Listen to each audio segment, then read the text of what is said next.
It's an NBC 26 special assignment. 64 years ago today, a battle began that would determine the fate of the United Nations forces in the Korean War.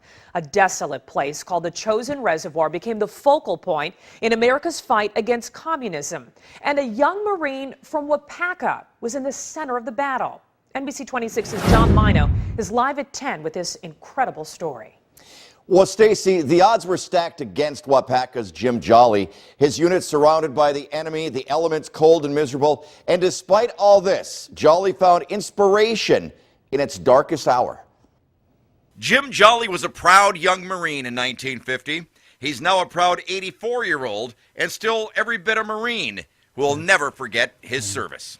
This one is our United Nations medal with 5 combat stars. Nor of the days with his men near Koto-ri, Korea. We were waiting for another unit to clear the other hills from the snipers. Or of the day he earned his Purple Heart. I had to crawl out of the foxhole to clear my machine gun because it jammed, and that's when he raised his sights and got me. But this week he looks back and remembers a time of near desperation. It's what they call the most savage battle in Marine history. And also the words his commander told them. We're now totally surrounded.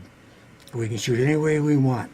Did this rugged machine gunner think he would make it out? No, neither did most of us. 2 enemies, the Chinese and the Korean winter. Our temperatures were averaging around 20 below zero. We couldn't dig in because it was so frozen. We had people that were getting frostbite so bad that they couldn't move. Surrender, not an option. The Chinese had orders to kill all Marines, period. After brutal fighting, the orders came down. Find a way to break out of the trap. Not as basic as it sounds. We had 5,000 wounded and 3,000 dead and 6,000 frostbite cases. And sticking with their motto, you don't leave Marines behind. A pitch black night would make travel even more difficult. That's when Jim and many of his buddies say the closest thing to a miracle occurred. The brightest star they had ever seen before or since lit up the road, allowing them to find their way and get them out. All of them.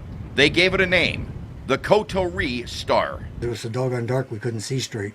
And then that star started shining and we knew we were going to get out of there. A symbol which will never leave them. That has been our little symbol for the chosen few. 64 years of memories. The most vivid, the way he and his men, after a horrific battle, entered friendly lines. They came out of there marching and singing the Marine Corps hymn. That's how we felt coming out of there. Definitely still one proud Marine. Now, more than 2,800 Allied forces were killed with 13,000 wounded. Now, precise casualties for the Chinese are not known, but an estimated 35,000 were killed. And by the way, a very happy Thanksgiving to Jim and all of his friends and the great folks, the staff at the King Veterans Home in Waupaca. Mino, NBC 26. Stacey? Yes, happy Thanksgiving. To learn more about the Chosin Reservoir campaign, head to our website, NBC26.com. We have a link to a special web page dedicated to the men who fought in the battle in Mino's story under the News tab.